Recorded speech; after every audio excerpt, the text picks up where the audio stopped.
ಶ್ರೀ ಗುರು ಬಸವಲಿಂಗಾಯ ನಮಃ.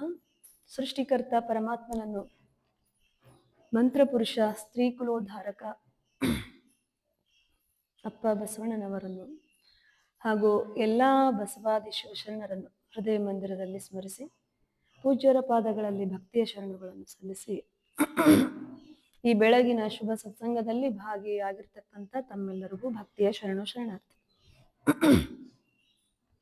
ಸ್ವಾಮಿ ನೀನು ಶಾಶ್ವತ ನೀನು, ಸ್ವಾಮಿ ನೀನು ಶಾಶ್ವತ ನೀನು, ಎತ್ತಿದೆ ಬಿರುದ ಜಗವೆಲ್ಲ ಅರಿಯಲು, ಎತ್ತಿದೆ ಬಿರುದ ಜಗವೆಲ್ಲ ಅರಿಯಲು, ಸ್ವಾಮಿ ನೀನು ಶಾಶ್ವತ ನೀನು, ಸ್ವಾಮಿ ನೀನು ಶಾಶ್ವತ ನೀನು, ಎತ್ತಿದೆ ಬಿರುದ ಜಗವೆಲ್ಲ ಅರಿಯಲು, ಎತ್ತಿದೆ ಬಿರುದ ಜಗವೆಲ್ಲ ಅರಿಯಲು, ಸ್ವಾಮಿ ನೀನು ಶಾಶ್ವತ ನೀನು, ಸ್ವಾಮಿ ನೀನು ಶಾಶ್ವತ ನೀನು, ಪಶುಪತಿ ಜಗಕ್ಕೆ ಮಹಾದೇವ ಮಹಾದೇವ ಮಹಾದೇವ ಮಹಾದೇವ.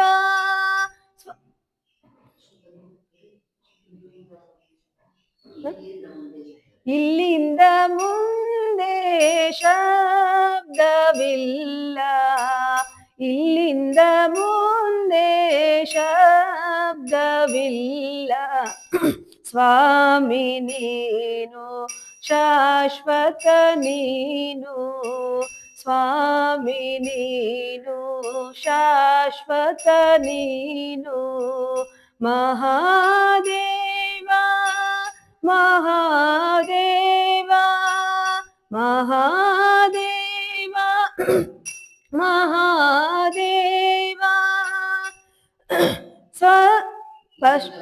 ಇಲ್ಲಿಂದ ಮುಂದೆ ಶಬ್ದವಿಲ್ಲ, ಇಲ್ಲಿಂದ ಮುಂದೆ ಶಬ್ದವಿಲ್ಲ, ಸ್ವಾಮಿ ನೀನು ಶಾಶ್ವತ ನೀನು, ಸ್ವಾಮಿ ನೀನು ಶಾಶ್ವತ ನೀನು, ಪಶುಪತಿ ಜಗಕ್ಕೆ ಏಕೈಕ ದೇವ, ಪಶುಪತಿ ಜಗಕ್ಕೆ ಏಕೈಕ ದೇವ, ಸ್ವರ್ಗ ಮರ್ತ್ಯ ಪಾತಾಳದೊಳಗೆ, ಸ್ವರ್ಗ ಮರ್ತ್ಯ ಪಾತಾಳದೊಳಗೆ, ಒಬ್ಬನೇ ದೇವ ಒಬ್ಬನೇ ದೇವ, ಕೂಡಲ ಸಂಗಮ ದೇವ, ಒಬ್ಬನೇ ದೇವ ಒಬ್ಬನೇ ದೇವ, ಕೂಡಲ ಸಂಗಮ ದೇವ, ಸ್ವಾಮಿ ನೀನು ಶಾಶ್ವತ ನೀನು, ಎತ್ತಿದೆ ಬಿರುದ ಜಗವೆಲ್ಲ ಅರಿಯಲು, ಎತ್ತಿದೆ ಬಿರುದ ಜಗವೆಲ್ಲ ಅರಿಯಲು, ಸ್ವಾಮಿ ನೀನು ಶಾಶ್ವತ ನೀನು, ಸ್ವಾಮಿ ನೀನು ಸ್ವಾಮಿ ನೀನು, ಸ್ವಾಮಿ ನೀನು ಶಾಶ್ವತ ನೀನು. ಇದು ವಿಶ್ವಗುರು ಬಸವಣ್ಣನವರ ಒಂದು ಅದ್ಭುತವಾದ ಪರಮಾತ್ಮನ ಬಗ್ಗೆನೇ ಹೇಳಿರ್ತಕ್ಕಂಥ ಒಂದು ವಚನ. ಈ ವಚನ ಮುಖ್ಯವಾಗಿ ಈ ಜಗತ್ತಿನ ಮಾಲೀಕ, ನಮ್ಮ ನಿಮ್ಮೆಲ್ಲರ ಮಾಲೀಕ ಒಬ್ಬ ಇದ್ದಾನೆ, ಸೃಷ್ಟಿಕರ್ತ ಭಗವಂತ. ಆ ಭಗವಂತನ ಅನಂತತೆಯನ್ನು, ಶಾಶ್ವತತೆಯನ್ನು, ಅವನು ಒಬ್ಬನೇ, ಎಲ್ಲರಿಗೂ ಒಡೆಯ ಅವನೇ ಅನ್ನೋದ ಒಂದು ತತ್ವವನ್ನ ಈ ವಚನ ನಮಗೆಲ್ಲರಿಗೂ ತಿಳಿಸುತ್ತೆ. ಸ್ವಾಮಿ ನೀನು ಶಾಶ್ವತ ನೀನು, ಎತ್ತಿದೆ ಬಿರುದ ಜಗವೆಲ್ಲ ಅರಿಯಲು.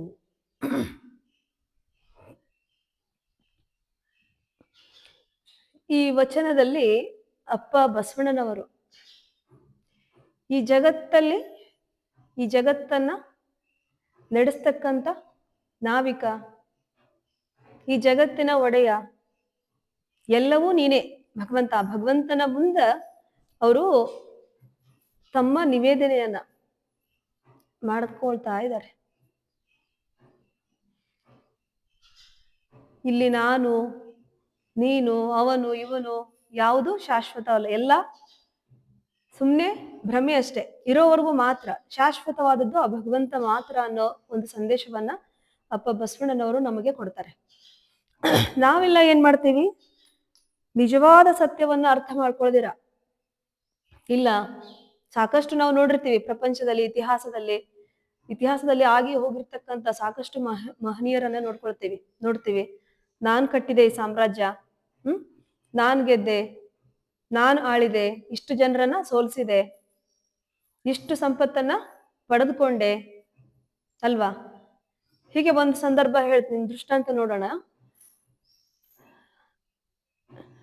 ಅಲೆಕ್ಸಾಂಡರ್ ದಿ ಗ್ರೇಟ್, ಎಲ್ಲರೂ ನಾವು ಓದಿರ್ತೀವಿ ಇತಿಹಾಸದಲ್ಲಿ. ಅಲೆಕ್ಸಾಂಡರ್ ಮಹಾಶಯ ಇವ್ರ ಬಗ್ಗೆ ಓದಿರ್ತೀವಿ.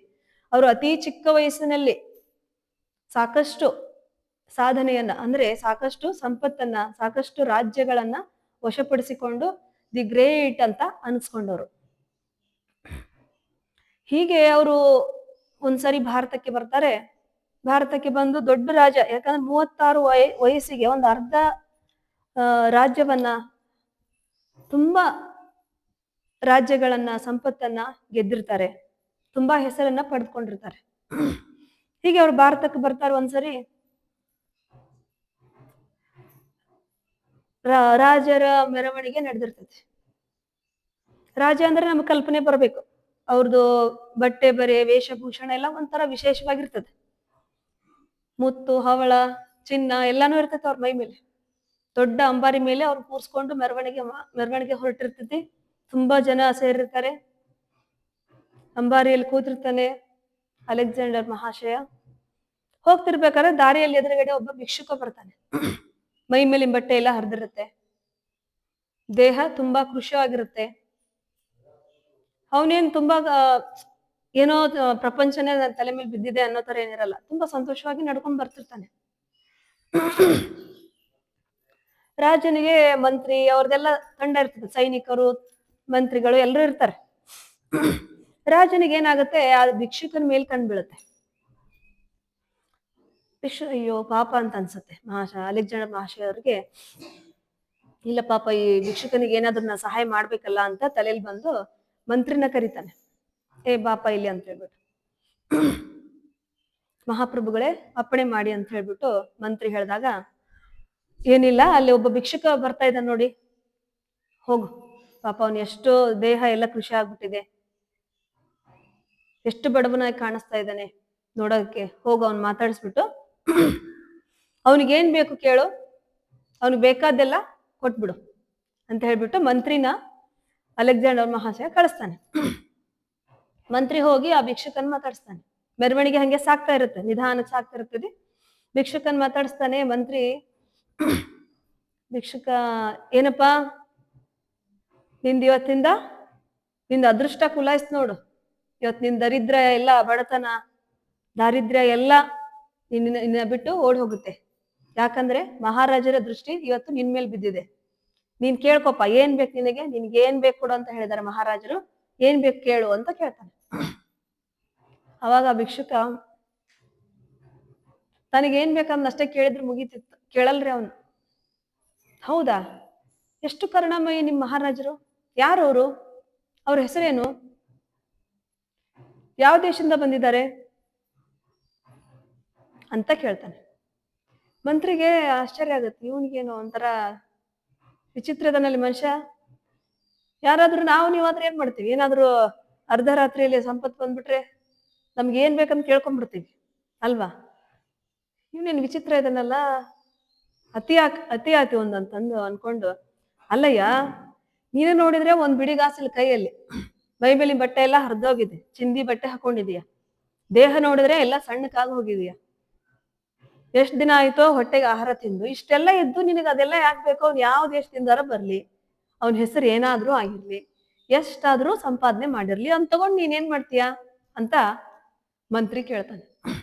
ಓ ಹೌದಾ, ಇಲ್ಲ, ಅವ್ರ ಹೆಸರು ಹೇಳಿ, ನೀನು ಎಷ್ಟು ರಾಜ್ಯ ಗೆದ್ದಿದ್ದಾನೆ, ಯಾವ ದೇಶದಿಂದ ಬಂದಿದ್ದಾನೆ ಅಂತ ಮತ್ತೆ ಪ್ರಶ್ನೆ ಮಾಡ್ತಾನೆ.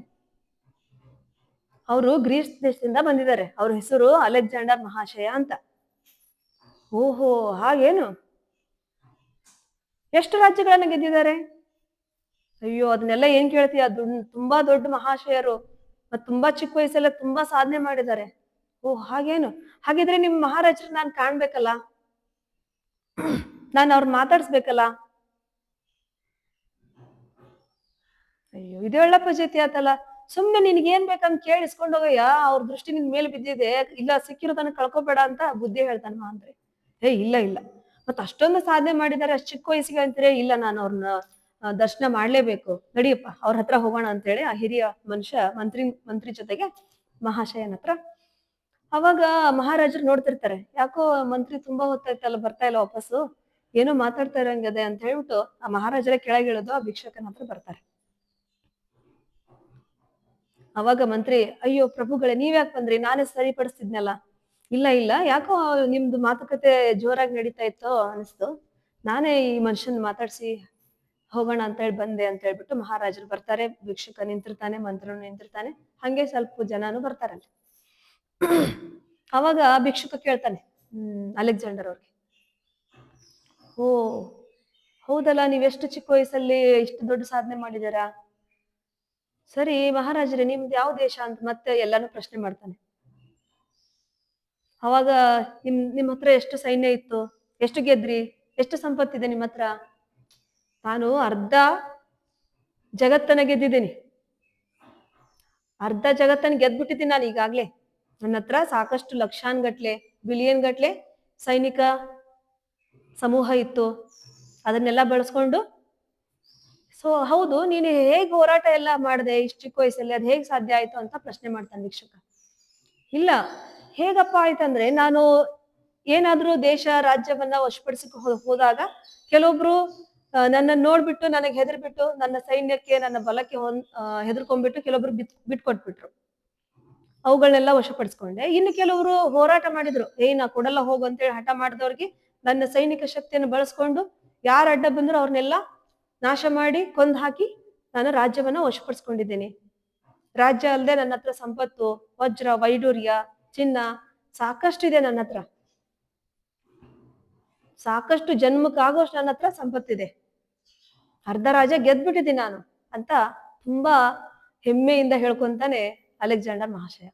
ಅವಾಗ ಭಿಕ್ಷುಕ ಬಹಳ ವಿಚಿತ್ರ ಇರ್ತಾರೆ ಮನುಷ್ಯ, ಯಾಕಂದ್ರೆ ಜೀವನದಲ್ಲಿ ಸತ್ಯ ಏನು, ಜೀವನದ ಸತ್ಯ ಏನು ಅನ್ನೋದನ್ನ ಅರ್ಥ ಮಾಡ್ಕೊಂಡಿರ್ತಾನೆ ಆ ಭಿಕ್ಷುಕ. ಓ ಹೌದಾ, ಅರ್ಧ ಗೆದ್ಬಿಟ್ಟಿದೀಯಾ, ಸಾಕಾಯ್ತಾ, ಇನ್ನು ಅರ್ಧ ಮತ್ತೆ ಇನ್ ಯಾವಾಗ ಗೆಲ್ತೀಯಾ ಅಂತ ಕೇಳ್ತಾನೆ. ಅದೆಲ್ಲ ನಿನಗೆ ಯಾಕೆ ಕೈಯಬೇಕು, ನಿನಗೇನ್ ಬೇಕು ಕೇಳು, ತಗೊಂಡು ಹೋಗು ಅಂತ ಮಹಾಪ್ರಭು ಹೇಳ್ತಾರೆ. ಇಲ್ಲ, ನಾನು ನಿನಗೊಂದು ಕ್ವಶನ್ ಕೇಳ್ತೇನೆ, ನಿನಗೊಂದು ಪ್ರಶ್ನೆ ಮಾಡ್ತೇನೆ, ಅದಕ್ಕೆ ಉತ್ತರ ಕೊಡ್ತೀಯಾ? ನೀನು ಉತ್ತರ ಕೊಂಡ್ಮೇಲೆ ನೀ ಉತ್ತರ ಸರಿಯಾಗಿ ಕೊಟ್ರೆ ನೀನ್ ನಿಜವಾಗ್ಲೂ ಮಹಾರಾಜ ಅಂತ ನಾನು ಒಪ್ಕೊಂತೇನೆ. ಸರಿಯಪ್ಪ ಆಯ್ತು, ನಿಂದು ಹಾಗೆ ಬಿಡ್ಲಿ ಅಂತೇಳಿ ಮಹಾರಾಜರು, ಆಯ್ತು ಕೇಳು, ನೀನು ಈಗ ಒಂದ್ ಕುದುರೆ ಮೇಲೆ ಕುತ್ಕೊಂಡು ಯಾರನ್ನೋ ಅಟ್ಟಿಸ್ಕೊಂಡು ಹೋಗ್ತಾ ಇರ್ತೀಯ ಅಂತ ತಿಳ್ಕೊ. ಹೋಗ್ತಾ ಇರ್ತೀಯ, ಕುದುರೆ ಇದಂತ ಏನೋ ಅಂತಾರಲ್ಲ, ಅದಕ್ಕೆ ಮದ ಬಂದು ಕುದುರೆ ತುಂಬಾ ಓಡಿ ಓಡಿ ಓಡಿ ಓಡಿ ಹೋಗಿ ದೊಡ್ಡದಾದ ಮರುಭೂಮಿಯಲ್ಲಿ ಯಾರು ಇರೋದಿಲ್ಲ, ಒಂದು ನರಪಿಳೇನೂ ಇರೋದಿಲ್ಲ ನಿನಗೆ ಸಹಾಯ ಮಾಡೋದಕ್ಕೆ.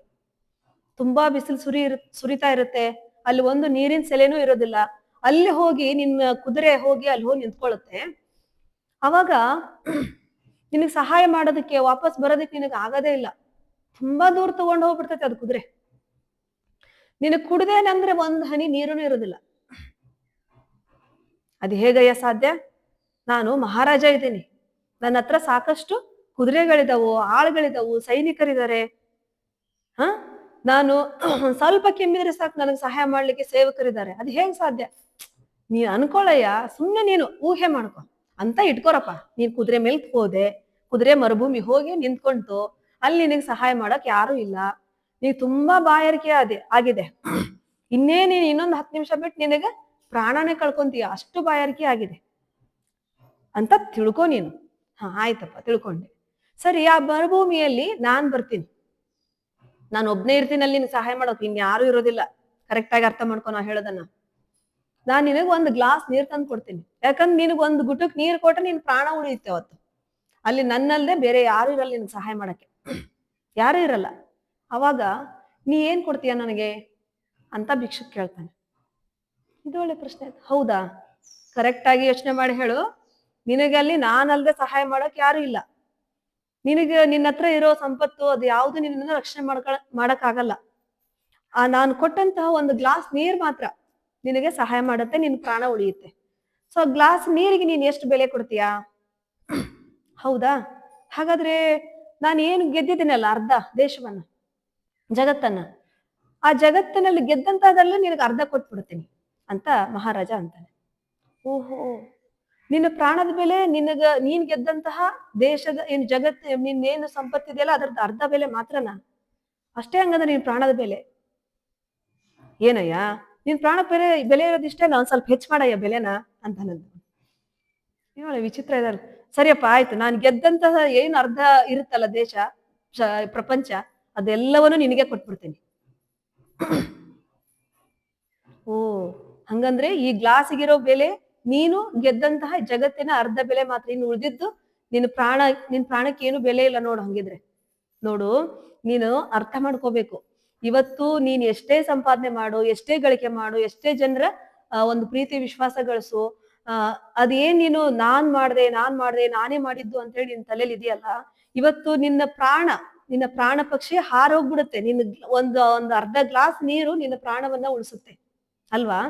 ಇದನ್ನ ನೀನು ಪರಮ ಸತ್ಯವನ್ನ ಅರ್ಥ ಮಾಡ್ಕೊ. ನೀನು ಎಷ್ಟೇ ಸಂಪಾದನೆ ಮಾಡಿದ್ರು, ನಾನು ಜಗತ್ತನ್ನೇ ಗೆದ್ಬಿಟ್ಟಿದ್ದೀನಿ ಅಂತ ಹೇಳಿ ಆ ಭಿಕ್ಷುಕ ಹೇಳಿದಾಗ, ನೀನ್ ಜಗತ್ ಗೆದ್ದಿದ್ಯಾ? ಅದು ಹೇಗೆ ಸ್ವಲ್ಪ ಹೇಳು ಅಂತ ಅಲೆಕ್ಸಾಂಡರ್ ಮಹಾಶಯ ಕೇಳ್ತಾನಂತೆ. ನೋಡು, ನಾನು ಯಾರಿಗೂ ಹಿಂಸೆ ಮಾಡಿಲ್ಲ, ನಾನು ಯಾರ್ದು ಪ್ರಾಣವನ್ನ ತೆಗೆದಿಲ್ಲ, ಯಾರ ಸಂಪತ್ತನ್ನು ನಾನು ಲೂಟಿ ಮಾಡಿಲ್ಲ. ಆದ್ರೂ ಕೂಡ ನಾನು ಅಲ್ಲಿ ಮೇಲೊಬ್ಬ ಮಾಲೀಕ ಇದ್ದಾನಲ್ಲ ಭಗವಂತ, ಆ ಭಗವಂತನಿಗೆ ನಾನು ಶರಣಾಗ್ಬಿಟ್ಟಿದ್ದೀನಿ. ನೀನೇಪ್ಪ ನನ್ನ ಒಡೆಯ, ನೀನೇ ಈ ಜಗತ್ತನ್ನ ನಡೆಸುವಂತಹ ಯಂತ್ರವಾಹಕ ನೀನೇ ಅಂತ ನಾನು ಆ ಭಗವಂತನಿಗೆ ಶರಣಾಗ್ಬಿಟ್ಟಿದ್ದೀನಿ. ಹಾಗಾಗಿ ನಾನು ಹಿಂಸೆ ಮಾಡ್ಬೇಕಾದ ಅಗತ್ಯ ಇಲ್ಲ. ಅದಕ್ಕೆ ಅವನು ನನಗೆ ಇಲ್ಲಿವರೆಗೂ ಕೂಡ ಅವನೇ ನನ್ನ ಸಾಕ್ತಾ ಇದ್ದಾನೆ, ಸಲಹಾ ಇದ್ದಾನೆ. ತುಂಬಾ ನಾನು ಆನಂದವಾಗಿದ್ದೀನಿ, ಸಂತೋಷವಾಗಿದ್ದೀನಿ, ಅದಕ್ಕೆ ನಾನು ಇಷ್ಟೊಂದು ಆನಂದವಾಗಿದ್ದೀನಿ ಅಂತ ಹೇಳಿದಾಗ ಅಲೆಕ್ಸಾಂಡರ್ ಮಹಾಶಯನಿಗೆ ಅವನಿಗೆ ಜ್ಞಾನೋದಯ ಆಗುತ್ತಂತೆ. ಹೌದಪ್ಪ, ನಾನು ಯಾವಾಗ್ಲೂ ಬರೀ ನಾನ್ ಸಂಪಾದನೆ ಮಾಡಿದೆ, ನಾನ್ ರಾಜ, ಇವರೆಲ್ಲ ನನ್ನ ಕೈ ಕೆಳಗಿನವರು ಅಂತ ತಿಳ್ಕೊಂಡು ನಾನು ಈ ಭ್ರಮೆಯಲ್ಲೇ ನಾನು ಬದುಕ್ತಾ ಬಂದ್ಬಿಟ್ಟೆ ಇಷ್ಟು ಚಿಕ್ಕ ವಯಸ್ಸಲ್ಲಿ ಇಷ್ಟೆಲ್ಲ. ಆದ್ರೆ ನಿಜವಾದ ಸತ್ಯವನ್ನ, ಜೀವನದ ಪರಮ ಸತ್ಯವನ್ನು ನಾನು ಅರ್ಥ ಮಾಡ್ಕೊಳ್ಳದೆ ಹೋಗ್ಬಿಟ್ಟೆ, ಹಂಗೆ ಆಯುಷ್ಯವನ್ನ ಕಳೆದ್ಬಿಟ್ಟೆ ಅಂತ ಅವನಿಗೆ ಜ್ಞಾನೋದಯ ಆಗುತ್ತಂತೆ. ಅವಾಗ ಅಲೆಕ್ಸಾಂಡರ್ ಹೇಳ್ತಾನಂತ, ನಾವು ಇತಿಹಾಸದಲ್ಲಿ ಓದ್ತೀವಿ, ನಾನು ಎಷ್ಟೇ ಸಂಪಾದನೆ ಮಾಡಿದ್ರು ಕೂಡ ನಾನು ಹೋಗುವಾಗ ನನ್ನ ಕೈಯಲ್ಲಿ ಏನು ತಗೊಂಡ್ ಹೋಗಿಲ್ಲ ಅಂತ ಅವ್ರ ಪ್ರೀತಿ ಪಾತ್ರರ ಮುಂದೆ ಹೇಳ್ತಾನಂತ. ನಾನು ಏನಾದ್ರೂ ನಾಳೆ ಯುದ್ಧದಲ್ಲಿ ಮಡದ್ಬಿಟ್ರೆ ನನ್ನ ಶವದ ಪೆಟ್ಟಿಗೆಯಲ್ಲಿ ನನ್ನ ಕೈಗಳನ್ನ ಮೇಲ್ ಮಾಡಿ, ಅದು ಆಕಾಶಕ್ಕೆ ಮುಖ ಮಾಡಿ ನನ್ನ ಕೈಯನ್ನ ಹೊರಗಡೆ ಹಾಕಿ ಶವಪಟ್ಟಿಯೊಳಗ ನನ್ನ ಶವವನ್ನ ಹಾಕ್ರಿ ಅಂತ ಏನೋ ಹೇಳ್ತಾನಂತೆ. ಇದನ್ನ ನಾವು ಇತಿಹಾಸದಲ್ಲಿ ಓದ್ತೀವಿ. ಇದು ನಿಜವಾಗ್ಲೂ ನಡೆದಿದ್ಯೋ ಈ ಮಾತು ಮಾತ್ರ ನಾವು ಓದಿದ್ದೀವಿ ಇತಿಹಾಸದಲ್ಲಿ, ಏನು ಶವಪಟ್ಟಿಗೆ ಮಾತು ಈ ಸಂದರ್ಭ ಬರುತ್ತೆ. ಬಟ್ ಇನ್ನು ಉಳಿದಿದ್ದು ಏನ್ ನಾನು ಕತೆ ಹೇಳಿದ್ನಲ್ಲ, ಭಿಕ್ಷುಕನ ಕತೆ ಇರ್ಬೋದು, ಅದು ಕಥೆನೇ ಇರಬಹುದು. ಆದ್ರೆ ಈ ಕಥೆಯಿಂದ ನಾವು ಒಂದು ಸಂದೇಶವನ್ನ ತಿಳ್ಕೊಳ್ತೀವಿ. ಏನಪ್ಪಾ ಅಂತಂದ್ರೆ, ಇವತ್ತು ನಾವ್ ಎಷ್ಟೇ ಸಂಪಾದನೆ ಮಾಡ್ಲಿ, ಎಷ್ಟೇ ದುಡಿಲಿ, ಮನೆ ಕಟ್ಲಿ, ಕಟ್ಟಡ ಕಟ್ಲಿ ಅಲ್ವಾ, ಏನೇ ವಿದ್ಯೆ ಪಡಿಲಿ, ಎಲ್ಲವೂ ಕೂಡ ನಮ್ಮ ಒಂದು ಹಂತದಲ್ಲಿ, ನಾವು ಒಂದು ಕೊನೆ ಹಂತಕ್ಕೆ ನಾವು ಬಂದಾಗ, ಅಥವಾ ನಾವು ಏನೋ ಒಂದು ರೋಗದಿಂದ ಬಳಲಿ ಇನ್ನೇನ್ ನಾವು ಸಾಯ್ತೀಪ ಅಂದಾಗ ಅದು ಯಾವುದು ನಮ್ಮನ್ನ ಕಾಪಾಡೋದಿಲ್ಲ. ಹಾಗಾಗಿ ಶಕ್ತಿ ಇದ್ದಾಗ, ತಿಳುವಳಿಕೆ ಇದ್ದಾಗ, ಜ್ಞಾನ ಇದ್ದಾಗ ನಾವು ಭಗವಂತನ ಸ್ಮರಣೆಯನ್ನು ಕೂಡ ಮಾಡ್ಬೇಕು. ಸತ್ಯವನ್ನ ಅರ್ಥ ಮಾಡ್ಕೊಂಡು ನಾವು ಜೀವನದಲ್ಲಿ ನಡೆದಾಗ ಆ ಭಗವಂತ ಗೊತ್ತಿಲ್ಲ ಯಾವ್ದು ರೂಪದಲ್ಲಿ ನಮಗ್ ಬಂದು ಕಾಪಾಡ್ತಾನೋ ಗೊತ್ತಿಲ್ಲ. ಆ ಭಗವಂತನ ಮೇಲೆ ನಾವು ನಂಬಿಕೆ ಇಟ್ಟಾಗ, ಆ ಭಗವಂತನಿಗೆ ನಾವು ಶರಣಾಗತಿಯನ್ನ ಹೊಂದಿದಾಗ ಆ ಭಗವಂತ ನಮ್ಮನ್ನ ಯಾವತ್ತೂ ಕೈ ಬಿಡೋದಿಲ್ಲ ಅನ್ನೋ ಒಂದು ಏನು ಸಂದೇಶಕ್ಕೆ ಈ ಒಂದು ವಚನ, ಅಪ್ಪ ಬಸವಣ್ಣನವರ ವಚನ, ಈ ಒಂದು ವಚನದಲ್ಲಿ ನಾವು ತಿಳ್ಕೊಳ್ತೇವೆ. ಅಂದ್ರೆ ಸ್ವಾಮಿ ನೀನು ಶಾಶ್ವತ ನೀನು, ಎತ್ತಿದೆ ಬಿರುದ ಜಗವೆಲ್ಲ ಅರಿಯಲು. ಅಂದ್ರೆ ಈ ಸೃಷ್ಟಿ ಜಗತ್ತನ್ನ ಸೃಷ್ಟಿ ಮಾಡಿರ್ತಕ್ಕಂಥ ಭಗವಂತನೇ ಶಾಶ್ವತ, ಅವನೇ ಶಾಶ್ವತ.